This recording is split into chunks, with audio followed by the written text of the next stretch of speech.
Hello everyone, welcome to the live session. तो आज हम शुरू करने वाले हैं एनसीईआरटी हिस्ट्री का क्लास 8 का बुक, जो कि है आवर पास्ट पार्ट 3। तो शुरू करते हैं हम आज का फर्स्ट चैप्टर। हमारा फर्स्ट चैप्टर है हाउ, व्हेन एंड वेयर। तो शुरू करते हैं। How important are dates? There was a time when historians were fascinated with dates. There were heated debates about the dates on which the rulers were crowned or battles were fought. In the common sense notion, history was synonymous with dates. You may have heard people say, I find history boring because it is all about memorizing dates. Is such a conception true? History is certainly about changes that occur over time. It is about finding out how things were in the past and how things have changed. As soon as we compare the past with the present, we refer to time. We talk up before and after. Living in the world, we do not always ask historical questions about what we see around us. We take things for granted, as if what we see has always been in the world we inhabit. But most of us have our moments of wonder when we are curious and we ask questions that actually are historical. Watching someone sip a cup of tea at a roadside tea stall, you may wonder, when did people begin to drink tea or coffee? Looking out of the window of a train, you may ask yourself, when were railways built and how did people travel long distance before the age of railways? Reading the newspaper in the morning, you may be curious to know how people got to hear about things before newspapers began to be printed.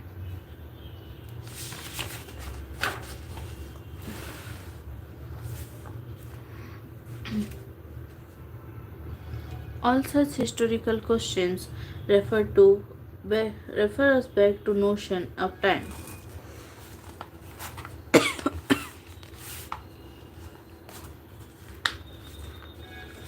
But time does not have to be always precisely dated in terms of a particular year or a month. Sometimes it is actually incorrect to fix precise dates to processes that happen over a period of time.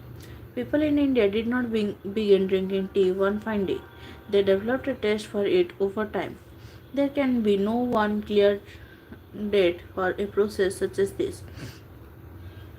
Similarly, we cannot fix one single date on which British rule was established, or the national movement started, or changes took place within the economy and society. All these things happened over a stretch of time. We can only refer to a span of time, an approximate period over which particular changes became visible. Why then do we continue to associate history with a string of dates? This association has a reason. There was a time when history was an account of battles and big events. It was about rulers and their policies. Historians wrote about the year a king was crowned, the year he married, the year he had a child, the year he fought a particular war, the year he died, and the year the next ruler succeeded to the throne. For events such as this, specific dates can be determined, and in history such as this, debates about dates continue to be important.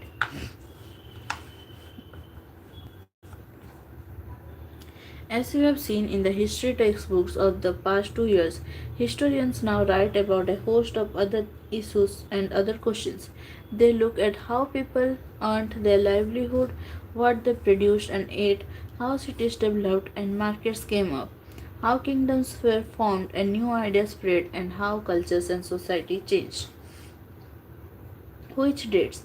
By what criteria do we choose a set of dates as important? The dates we select, the dates around which we compose our story of the past, are not important on their own. They become vital because we focus on a particular set of events as important.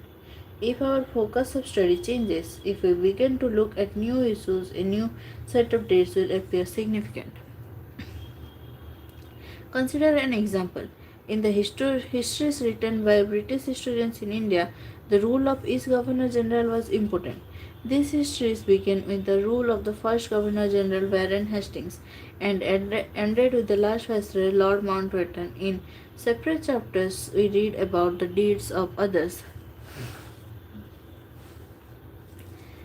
Hastings, Wellesley, Bentinck, Dalhousie, Canning, Lawrence, Lytton, Ripon, Curzon, Harding, Irvine. It was a seemingly never-ending succession of governor generals and viceroys. All the dates in these history books were linked to these personalities, to their activities, policies, achievements. It was as if there was nothing outside their lives that was important for us to know. The chronology of their lives marked the different chapters of the history of the British India. Can we not write about the history of this period in a different way? How do we focus on the activities of different groups and classes in Indian society within the format of this history of governor generals? When we write history or a story, we divide it into chapters. Why do we do this? It is to give each chapter some coherence. It is to tell a story in a way that makes some sense and can be followed. In the process, we focus only on those events that help us to give shape to the story we are telling.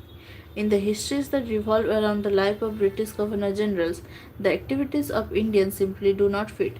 They have no space. What then do we do? Clearly, we need another format for our history. This would mean that the old dates will no longer have the significance they earlier had. A new set of dates will become more important for us to know. How do we periodize? In 1817,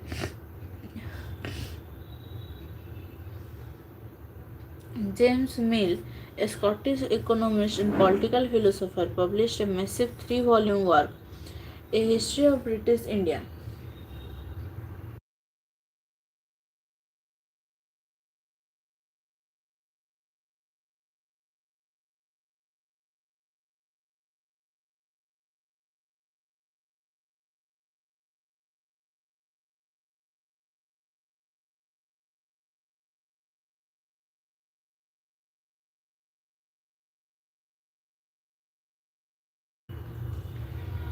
In this, he divided Indian history into three periods: Hindu, Muslim, and British. This periodization came to be widely accepted. Can you think of any problem with this way of looking at Indian history? Why do we try and divide history into different periods? We do so in an attempt to capture the characteristic of a time.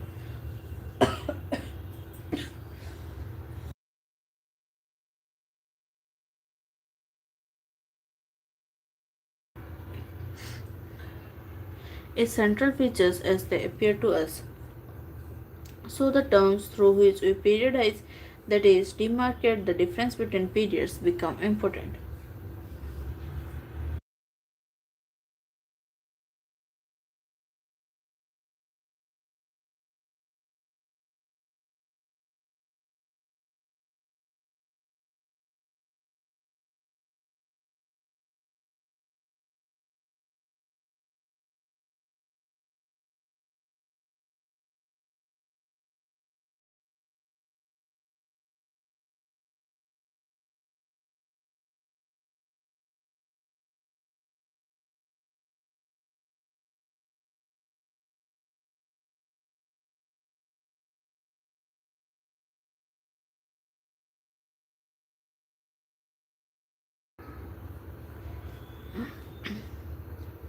They reflect our ideas about the past. They show how we see the significance of the change from one period to the next.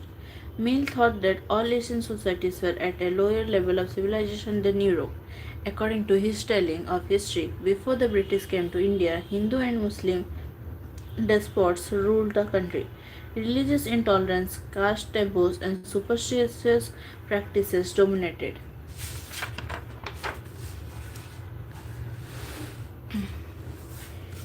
Social life.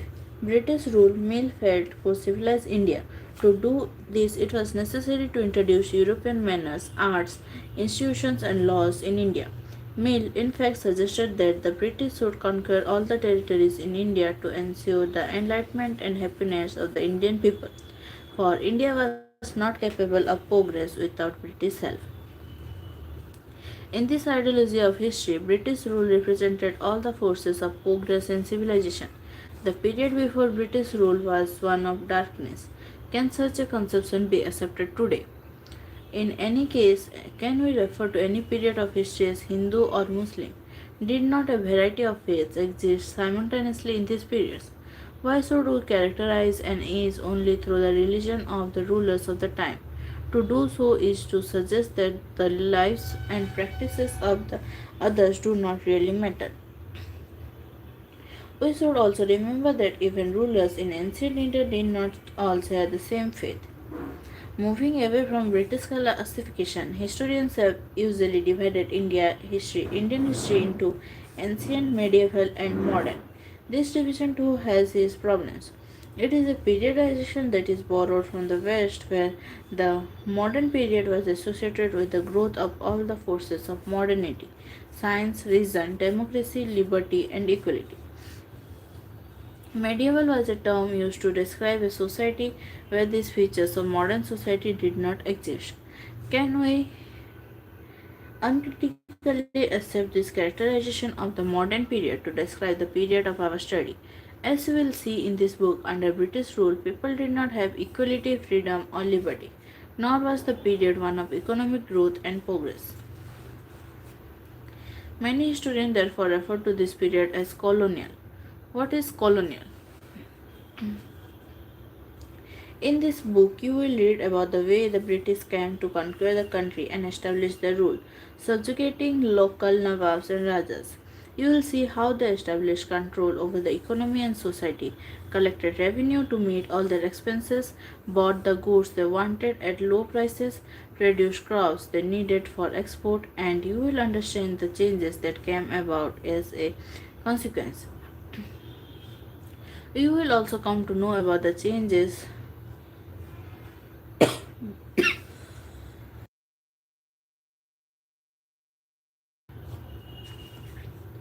British rule brought about in values and taste, customs and practices. When the subjugation of one country by another leads to these kinds of political, economical, social, and cultural changes, we refer to the process as colonization. You will, however, find that all classes and groups did not experience these changes in the same way. That is why the book is called Our Past in the plural.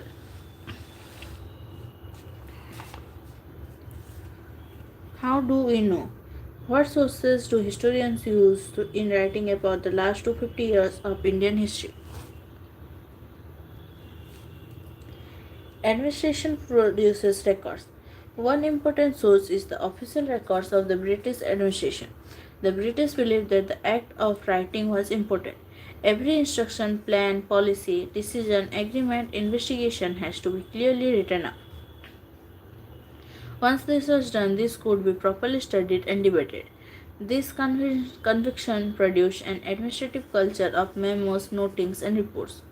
The British also felt that all important documents and letters needed to be carefully preserved, so they set up record rooms attached to all administrative institutions: the village tahsildar's office, the collectorate, the commissioner's office, the provincial secretariats, the law courts, all had their record rooms. Specialized institutions like archives and museums were also established to preserve important records. Letters and memos that moved from one of the administration to another in the early years of the 19th century can still be read in the archives. You can also study the notes and reports that district officials prepared, or the instructions and directives that were sent by officials at the top to provincial administrators. In the early years of the 19th century, these documents were carefully copied out and beautifully written by calligraphists, that is, by those who specialized in the art of beautiful writing. By the middle of the 19th century, with the spread of printing, multiple copies of these records were printed as proceedings of each government department.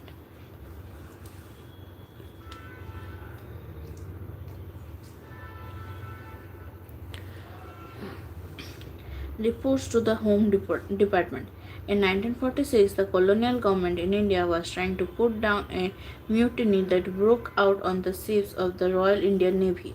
Here is a sample of the kind of report of the Home Department got from the different dockyards. Bombay.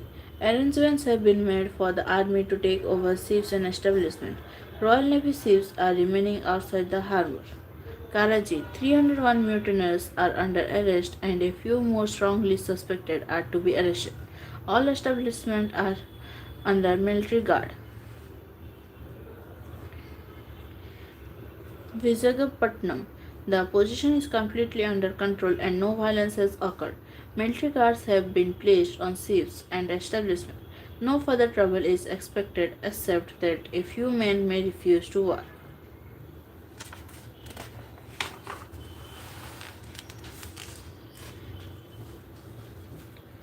Surveys become important. The practice of surveying also became common under the colonial administration. The British believed that a country had to be properly known before it could be effectively administered.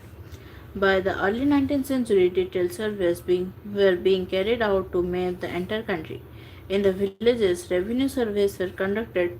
The effort was to know the topography, the soil quality, the flora, the fauna, the local histories, and the cropping pattern.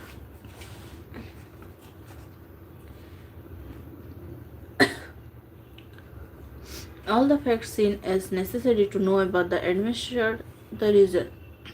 From the end of the 19th century, census operations were held every 10 years. These prepared detailed records of the number of people in all the provinces of India, noting information on caste, religion, and occupation. There were many other surveys: botanical surveys, zoological surveys, archaeological surveys, anthropological surveys, forest surveys. What official records do not tell. From this vast corpus of records, we can get to know a lot, but we must remember that these are official records. They tell us what the officials thought, what they were interested in, and what they wish to preserve for posterity. These records do not always help us understand what other peoples in the country felt and what lay behind their actions. For that, we need to look elsewhere. When we begin to search for these other sources, we find them in plenty. Though they are more difficult to get than official records, we have diaries of peoples, accounts of pilgrims and travelers, autobiographies of important personalities, and popular booklets that were sold in local bazaars. As printing spread, newspapers were published and issues were debated in public. Leaders and reformers wrote to spread their ideas, poets and novelists wrote to express their feelings. All these sources, however, were produced by those who were literate. From this, we will not be able to understand how history was experienced and lived by the tribals and the peasants, the workers in the mines or the poor on the streets. Getting to know their lives is a more difficult task. Yet, this can be done if we make a little bit of effort. When you read this book, you will see how this can be done. Not fit for human consumption. Newspapers provide accounts of the moments in different parts of the country. Here is a report of a police strike in 1946.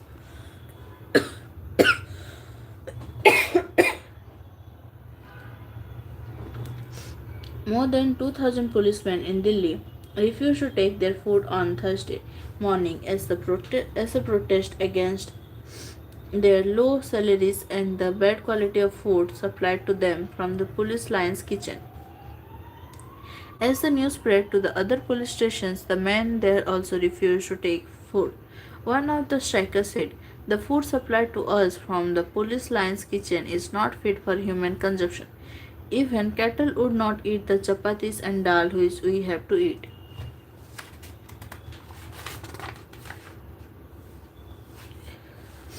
और इसी के साथ हमारा ये chapter complete हो गया है। तो ये छोटा सा चैप्टर था, तो अभी हम सेकेंड चैप्टर शुरू करेंगे जो कि है from trade to territory, the company establishes power. तो शुरू करते हैं हमारा चैप्टर। Aurangzeb was the last of the powerful Mughal rulers. He established control over a very large part of the territory that is known as India. After his death in 1707, many Mughal governors, subedars, and big zamindars began asserting their authority and establishing regional kingdoms. As powerful regional kingdoms emerged in various parts of India, Delhi could no longer function as an effective center. By the second half of the 18th century, however, a new power was emerging on the political horizon: the British. Did you know that the British originally came as small trading company and were reluctant to acquire territories? How then did they come to be masters of a vast empire? In this chapter, you will see how this came about.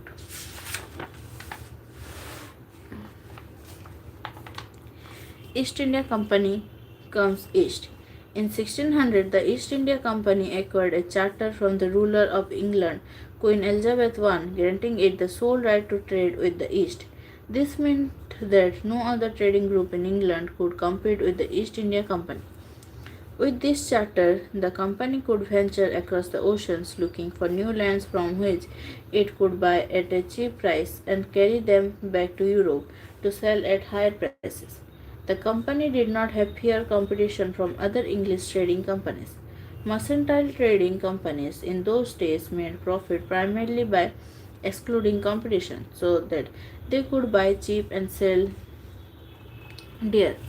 Mercantile, a business enterprise that makes profit primarily through trade, buying goods cheap and selling them at higher prices. The Royal Charter, however, could not prevent other European powers from entering the eastern markets. By the time the first English ships sailed down the west coast of Africa, round the Cape of Good Hope, and crossed the Indian Ocean, the Portuguese had already established their presence in the western coast of India and had their base in Goa. In fact, it was Vasco da Gama, a Portuguese explorer, who had discovered the sea route to India in 1498. By the early 17th century, the Dutch too were exploring the possibilities of trade in the Indian Ocean. Soon the French traders arrived on the scene. The problem was that all the companies were interested in buying the same things. The fine qualities of cotton and silk produced in India had a big market in Europe. Pepper, cloves, cardamom, and cinnamon too were in great demand. Competition amongst the European companies inevitably pushed up the prices at which these goods could be purchased, and this reduced the profits that could be earned. The only way the trading companies could flourish was by eliminating rival competitors. The urge to secure markets therefore led to fierce battles between the trading companies. Through the 17th and 18th centuries, they regularly sank each other's ships, blockaded routes, and prevented rival ships from moving with supplies of goods. Trade was carried on with arms, and trading posts were protected through fortification. This effort to fortify settlements and carry on profitable trade also led to intense conflict with local rulers. The company therefore found it difficult to separate trade from politics. Let us see how this happened.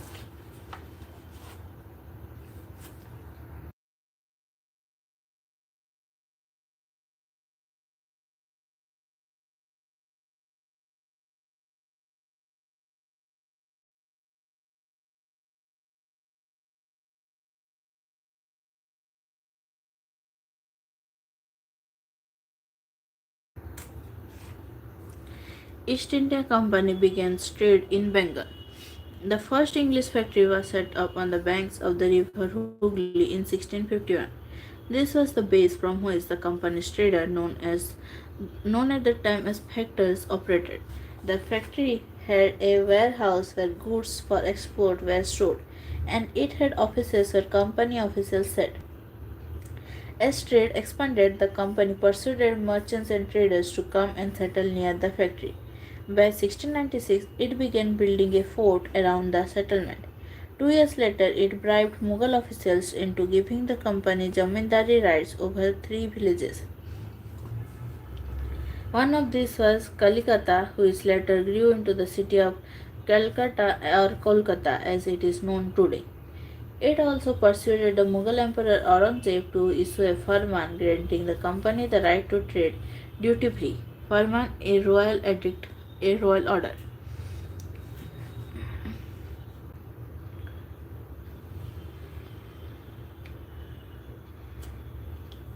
The company tried continuously to press for more concessions and manipulate existing privileges. Aurangzeb's Farman, for instance, had granted only the company the right to trade duty free. But officials of the company who were carrying on private trade on the side were expected to pay duty. This they refused to pay, causing an enormous loss of revenue for Bengal. How could the Nawab of Bengal, Murshid Quli Khan, not protest?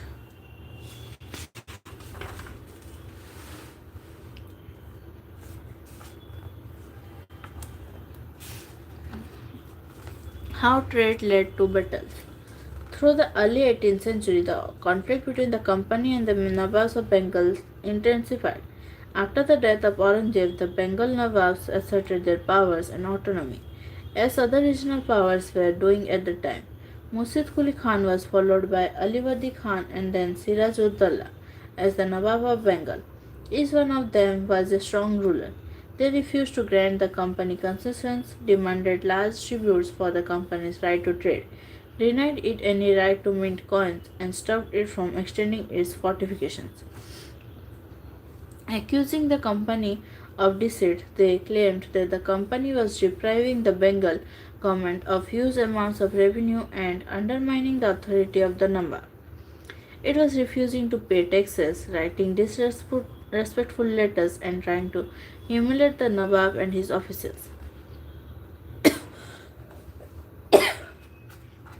The company on its part declared that the unjust demands of the local officials were ruining the trade of the company, and trade could flourish only if the duties were removed. It was also convinced that to expand trade it has to enlarge its settlements, buy up villages, and rebuild its forts. The conflicts led to confrontation and finally culminated in the famous Battle of Plassey. The Battle of Plassey. When Aliwadi Khan died in 1756, Siraj ud Daulah became the Nawab of Bengal. The company was worried about his power and keen on a puppet ruler who would willingly give trade concessions and other privileges. Puppet, literally a toy that can move with strings. The term is used disapprovingly to refer to a person who is controlled by someone else.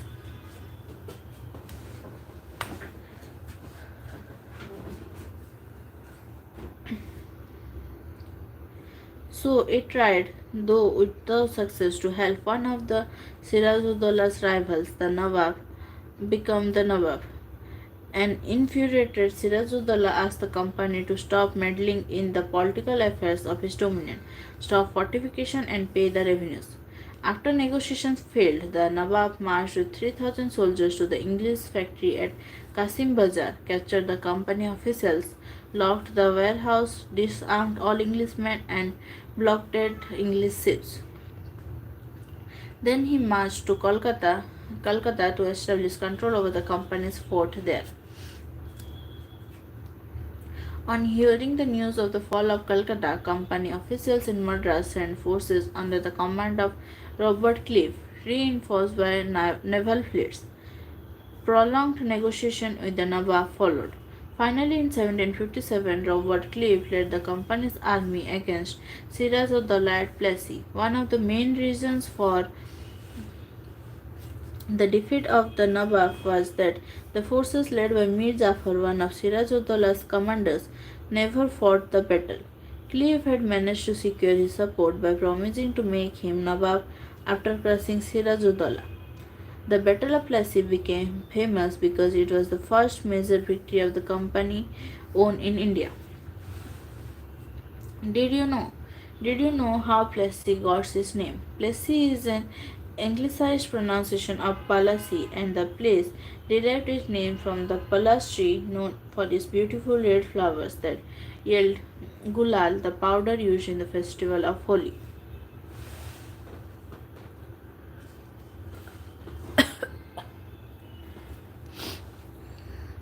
The promise of riches. The territorial ambitions of the mercantile East India Company were viewed with distrust and doubt in England. After the Battle of Plassey, Robert Clive wrote to William Pitt, one of the principal secretaries of state to the English monarch on 7 January 1759 from Calcutta. But so large a sovereignty may possibly be an object too extensive for a mercantile company. I flatter myself that there will be little or no difficulty in obtaining the absolute possession of these rich kingdoms. Now I leave you to judge whether an income yearly or 2 million sterling with the possession of 3 provinces be an object deserving the public attention.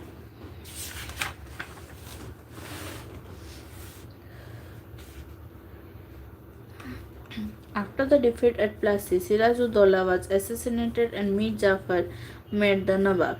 The company was still unwilling to take over the responsibility of administration. Its prime objective was the expansion of trade. If this could be done without conquest, through the help of local rulers who were willing to grant privileges, then territories need not be taken over directly. Soon the company discovered that this was rather difficult, for even the puppet Nawabs were not always as helpful as the company wanted them to be. After all, they had to maintain a basic appearance of dignity and sovereignty if they wanted respect from their subjects. What could the company do? When Mir Jafar protested, the company deposed him and installed Mir Qasim in his place.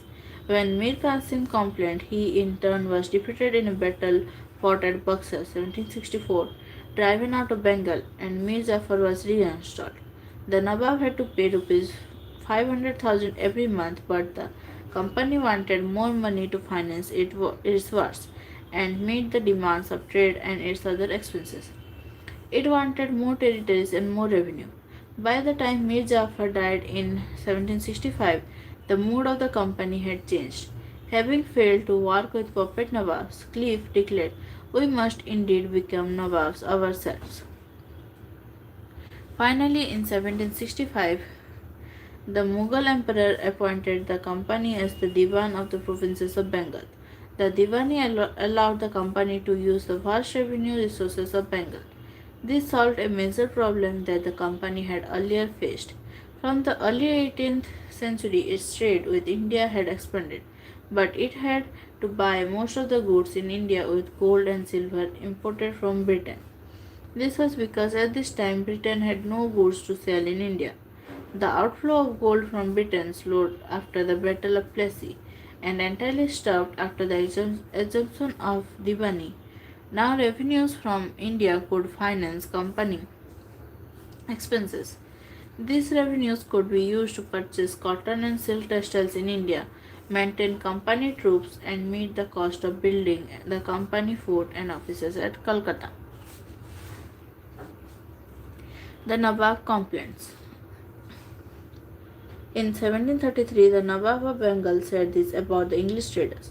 When they first came into the country, they petitioned the then government in an humble manner for liberty to purchase a spot of ground to build a factory house, upon which was no sooner granted but they built a strong fort, surrounded it with a ditch which has communication with the river, and mounted a great number of guns upon the walls.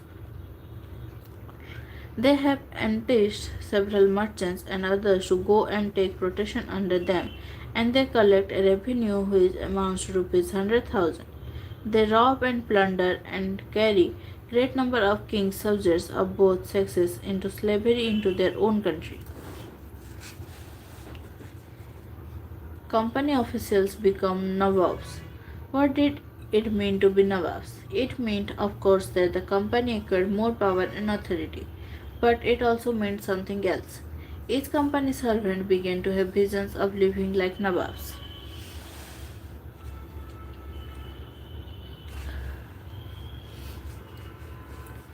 After the Battle of Plassey, the actual Nawabs of Bengal were forced to give land and vast sums of money as personal gifts to company officials. Robert Clive himself amassed a fortune in India. He had come to Madras, now Chennai, from England in 1743 at the age of 18. When in 1767 he left India, his Indian fortune was worth Euro 401,102. Interestingly, when he was appointed governor of Bengal in 1764, he was asked to remove corruption in company administration, but the but he was himself cross-examined in 1772 by the British Parliament, which was suspicious of his vast wealth. Although he was acquitted, he committed suicide in 1774. However, not all company officials succeeded in making money like Clive. Many died an early death in India due to disease and war, and it would not be right to regard all of them as corrupt and dishonest. Many of them came from humble backgrounds, and their uppermost desire was to earn enough in India, return to Britain, and lead a comfortable life. Those who managed to return with wealth led flashy lives and flaunted their riches. They were called Nawabs, an anglicized version of the Indian word Nawab. They were often seen as upstarts and social climbers in British society and were ridiculed or made fun of in plays and cartoons. How did Clive see himself? At his hearing in front of a committee in Parliament, Clive declared that he had shown admirable restraint after the Battle of Plassey. This is what he said: "Consider the situation in which the victory at Plassey had placed me. A great prince was dependent on my pleasure. An opulent city lay at my mercy. Its richest bankers bid against each other for my smiles. I walked through halls which were thrown open to me alone, piled on either hand with gold and jewels. Mr. Chairman, at this moment I stand astonished at my moderation.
Company rule expands. If we analyze the process of annexation of Indian state by the East India Company from 1757 to 1857, certain key aspects emerge. The company rarely launched a direct military attack on an unknown territory. Instead, it used a variety of political, economic, and diplomatic methods to extend its influence before annexing any Indian kingdom.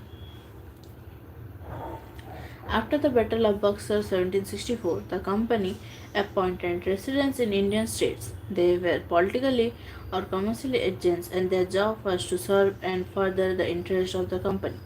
Through the residents, the company officials began interfering in the internal affairs of Indian states.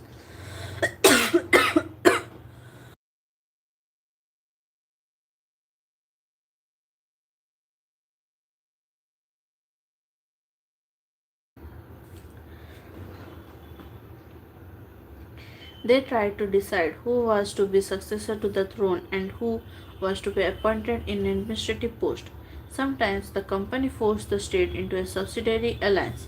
According to the terms of this alliance, Indian rulers were not allowed to have their independent armed forces.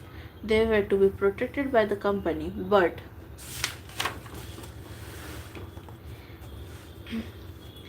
had to pay for the subsidiary forces that the company was supposed to maintain for the purpose of this protection. If the Indian rulers failed to make the payment, then part of the territory was taken away as penalty. For example, when Richard Wellesley was Governor General, the Nawab of Awadh was forced to give over half of his territory to the company in 1801, as he failed to pay for the subsidiary forces. Hyderabad was also forced to cede territories under similar grounds.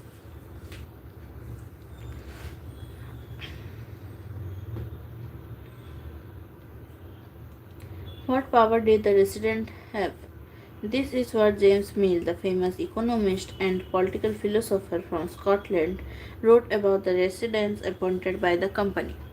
We place a resident who really is king of the country, whatever injunctions of non interference he may act under. Instructions. As long as the prince acts in perfect submissiveness, and does what is agreeable to the residents, that is, to the British government, things go on quietly. They are managed without the resident appearing much in the administration of affairs. But when anything of a different nature happens, the moment the prince takes a course which the British government think wrong, then comes clashing and disturbance.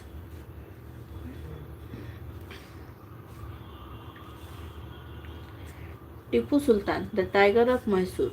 The company resorted direct military confrontation when it saw a threat to its political or economic interests. This can be illustrated with the case of the southern Indian state of Mysore. Mysore had grown in strength under the leadership of powerful rulers like Hyder Ali, ruled from 1761 to 82, and his famous son Tipu Sultan, ruled from 1780 to 1799. Mysore controlled the profitable trade of the Malabar coast, where the company purchased paper and cardamom. In 1785, Tipu Sultan stopped the export of sandalwood, pepper, and cardamom through the ports of his kingdom and disallowed local merchants from trading with the company. He also established a close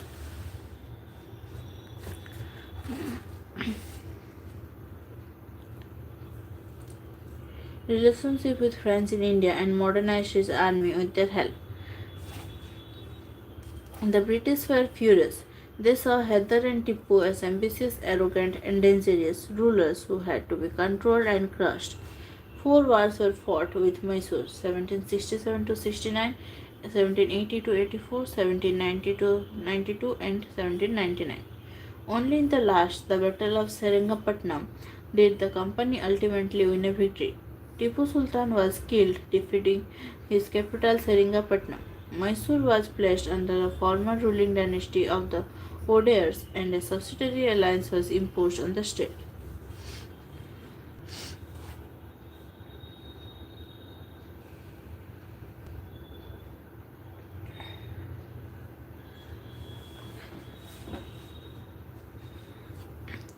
The legend of Tipu. Kings are often surrounded by the legend and their powers, glorified through folklore. Here is a legend about Tipu Sultan, who became the ruler of Mysore in 1782. It is said that once he went hunting in the forest with a French friend. There he came face to face with a tiger. His gun did not work and his dagger fell to the ground. He battled with the tiger unarmed until he managed to reach down and pick up the dagger. Finally, he was able to kill the tiger in the battle. After this, he came to be known as the Tiger of Mysore. He had the image of the tiger on his flag.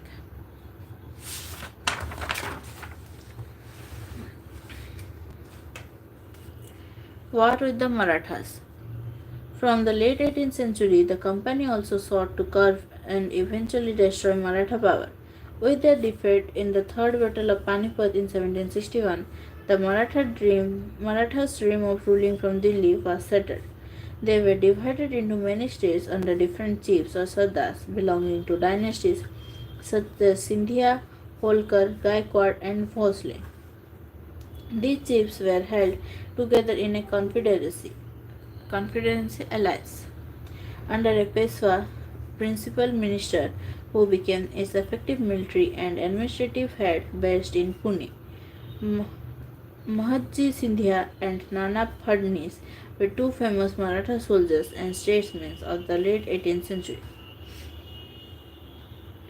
The Marathas were subdued in a series of wars. In the first war that ended in 1782 with the Treaty of Salwai, there was no clear victor. The Second Anglo-Maratha War 1803-5 was fought on different fronts, resulting in the British gaining Odisha and the territories north of the Yamuna River, including Agra and Delhi. Finally, the Third Anglo-Maratha War of 1877-19 crushed Maratha power. The Peshwa was removed and sent away to Bitur near Kanpur with a pension. The company now had complete control over the territories south of the Vindhyas.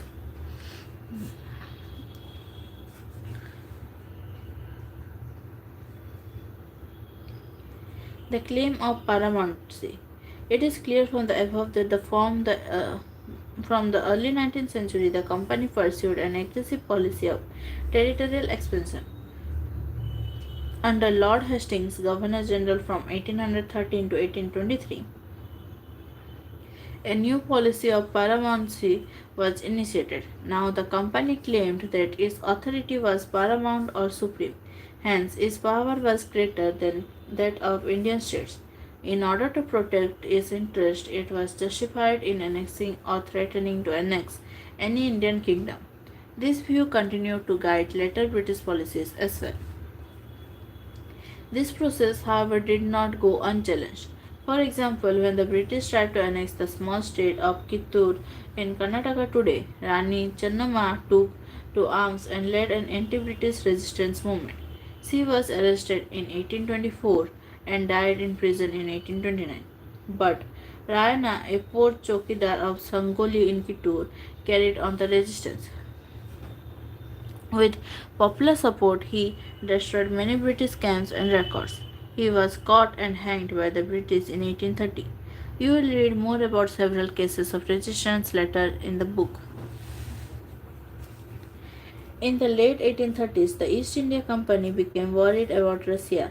It imagined that Russia might expand across Asia and enter India from the northwest. Driven by this fear, the British now wanted to secure their control over the northwest. They fought a prolonged war with Afghanistan between 1838 to 1842 and established indirect company rule there. Sindh was taken over in 1843. Next in line was Punjab, but the presence of Maharaja Ranjit Singh held back the company. After his death in 1839, two prolonged wars were fought with the Sikh kingdom. Ultimately, in 1849, Punjab was annexed. The doctrine of lapse. The final wave of annexations occurred under Lord Dalhousie, who was the Governor General from 1848 to 1856. He devised a policy that came to be known as the doctrine of lapse. The doctrine declared that if an Indian ruler died without a male heir, his kingdom would lapse, that is, become part of company territory.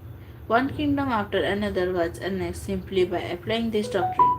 Satara 1848, Sambalpur 1850, Udaipur 1852, Nagpur 1853 and Jhansi 1854. Finally, in 1856, the company also took over Awadh. This time, the British had an added argument.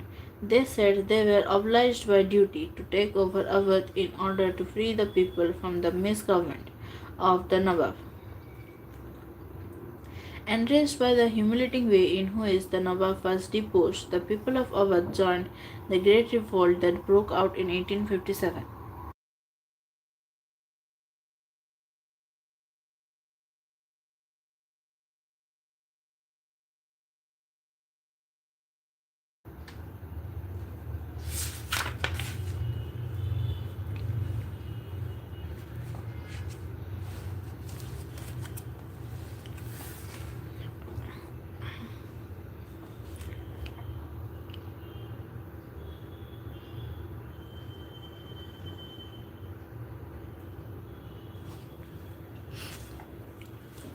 Setting off a new administration.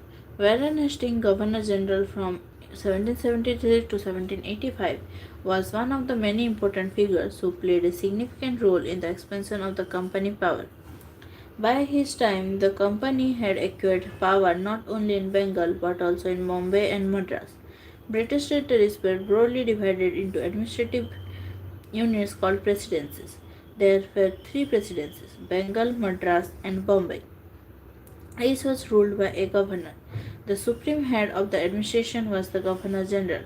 Warren Hastings, the first Governor General, introduced several administrative reforms, notably in the sphere of justice.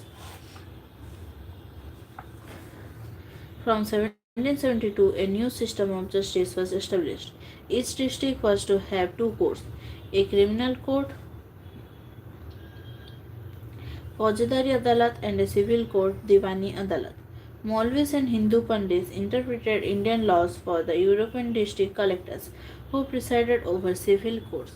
The criminal courts were still under a Qazi and a Mufti but under the supervision of the collectors. Qazi, a judge; Mufti, a jurist of the Muslim community responsible for expounding the law that the Qazi would administer. Impeachment, a trial by the House of Lords in England for charges of misconduct brought against a person in the House of Commons. When Warren Hastings went back to England in 1785, Edmund Burke accused him of being personally responsible for the misgovernment of Bengal. This led to an impeachment proceeding in the British Parliament that lasted 7 years.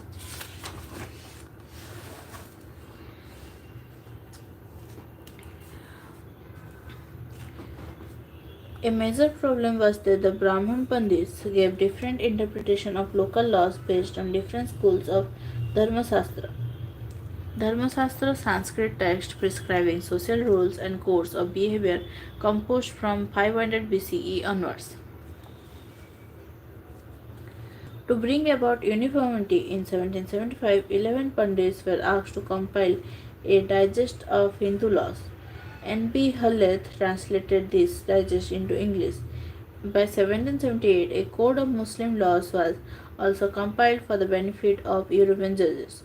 Under the Regulating Act of 1773, a new Supreme Court was established, while a Court of Appeal, the Sadar Nizamat Adalat, was also set up at Calcutta.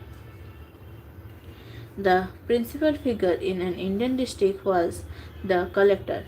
As the title suggests, his main job was to collect revenue and taxes and maintain law and order in his district with the help of judges, police officers, and darogas.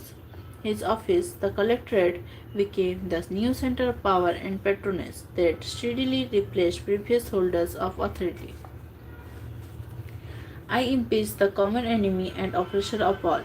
Here is a passage from Edmund Burke's eloquent opening speech during the impeachment of Warren Hastings. I impeached him in the name of the people of the India, whose rights he had trodden under his foot and whose country he has turned into a desert. Lastly, in the name of human nature itself, in the name of both the sexes, in the name of every age, in the name of every rank, I impeach the common enemy and oppressor of all. The Company Army.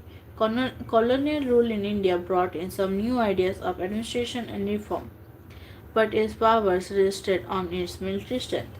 The Mughal army was mainly composed of cavalry savars, trained soldiers on horseback, and infantry, that is, pedal foot soldiers, savar men on horses. They were given training in archery, tirandaji, and the use of the sword. The cavalry dominated the army, and the Mughal state did not feel the need to have a large, professionally trained infantry. The rural areas had a large number of armed pages, and the local zamindars often supplied the Mughals with pedal soldiers. A change occurred in the 18th century where Mughal successor states like Awadh and Benares started recruiting peasants into their armies and training them as professional soldiers. The East India Company adopted the same method when it began recruitment for its own army, which came to be known as the Sepoy Army from the Indian word Sipahi, meaning soldiers. As warfare technology changed from 1820s, the cavalry requirements of the company's army declined. This is because the British Empire was fighting in Burma, Afghanistan, and Egypt, where soldiers were armed with muskets and matchlocks. Musket, a heavy gun used by infantry soldiers; matchlock, an early type of gun in which the powder was ignited by a match.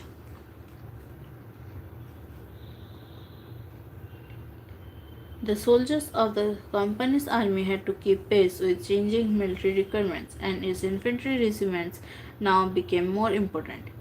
In the early 19th century, the British began to develop a uniform military culture.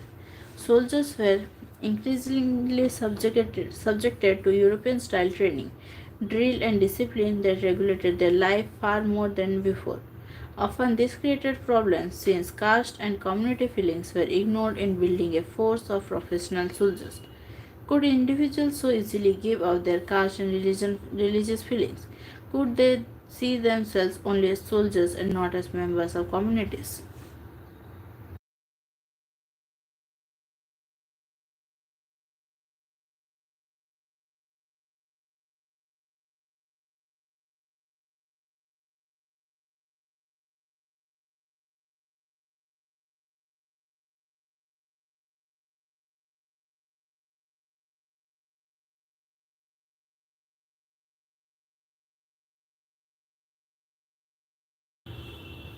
What did the sepoys feel?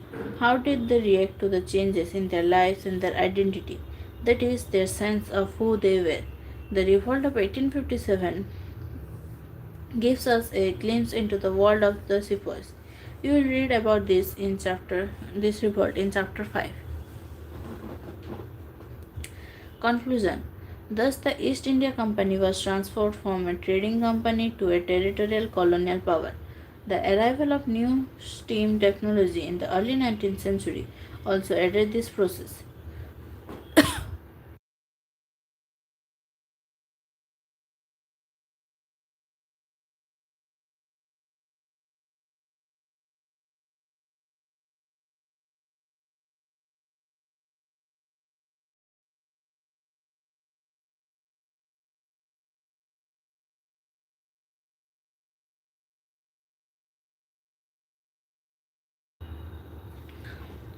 In the early 19th century also aided this process. Till then, it would take anywhere between 6 and 8 months to travel to India by sea. Steam ships reduced the journey time to 3 weeks, enabling more Britishers and their families to come to a far off country like India. By 1857, the company came to exercise direct rule over about 63% of the territory and 78% of the population of Indian subcontinent, combined with its indirect influence on the remaining territory and population of the country. The East India Company had virtually the whole of India under its control.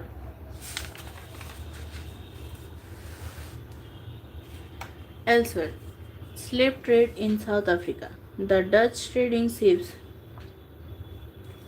reached southern Africa in the 17th century. Soon a slave trade began. People were captured, chained, and sold in slave markets. When slavery ended in 1834, there were 36,774 privately owned slaves at the Cape, located at the southernmost tip of Africa. A visitor to the Cape in 1824 has left a moving account of what he saw at a slave auction. Having learned that there was to be sale of cattle, farm stock, etc. by auction, we halted our wagon for the purpose of procuring fresh oxen. Among the stock was a female slave and her 3 children. The farmers examined them as if they had been so many head of cattle. They were sold separately and to different purchasers. The tears, the anxiety, the anguish of the mother while she cast heartrending look upon her children, and the simplicity and touching sorrow of the poor young ones while they clung to their distracted parent. contrasted with the market insensitivity and jocular countenances of the spectators. तो इसी के साथ हमारा आज का chapter भी ख़त्म होता है। तो आज हमने चैप्टर 1 एंड चैप्टर 2 कंप्लीट कर लिया है।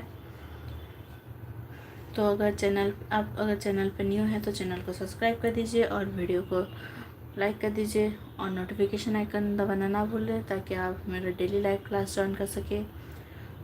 तो आज का सेशन यहीं तक था। जिन्होंने भी ज्वाइन किया है, thank you, thanks for joining.